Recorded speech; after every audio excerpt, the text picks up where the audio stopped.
Let's head back to the voicemail of Truth and Reason. Playoffs, baby. How freaking exciting. Oh, my gosh. I love this team to death. But question, should the Browns start the starters on this Cincinnati game, or should they let them rest? I'm like 50-50, because you don't want them to get rusty or sit for all those days, but then you don't want them to get hurt. All right, go Browns. Woof, woof.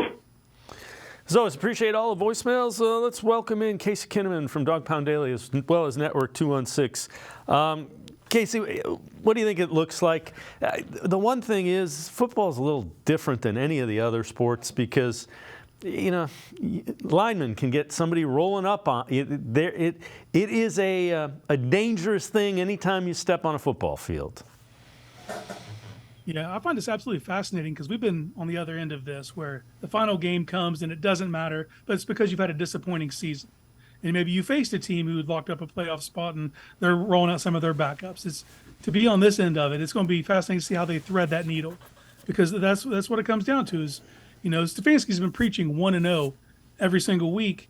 You just can't get to the last week and say, it doesn't matter this week, boys. You still gotta try to see that through, you know, try to ride that momentum. But there's a fine line. Like, where do you draw the line of someone someone you can expose to injury? You know what I mean? Because that's what it comes down to. Obviously, your older players, Joel Bitonio, you know, Wyatt Teller, you know, look at Amari Cooper, who's already battling an injury. These guys aren't going to go.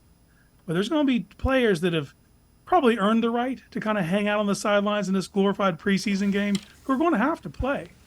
You know, and then you heard Stefanski say in his press conference, you know, there's going to be inactives, but there's also going to be a lot of players who are not expected to play.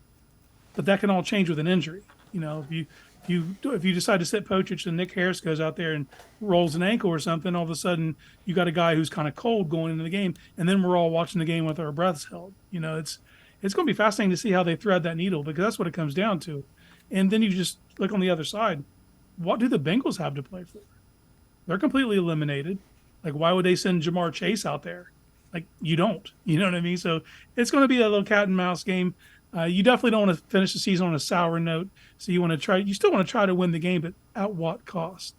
So I do feel good for some of the backup players, though. Like someone like Austin Watkins Jr., you know, who's been on the practice squad to get an opportunity in this, or Mahmoud Diabate, who's been a special teamer.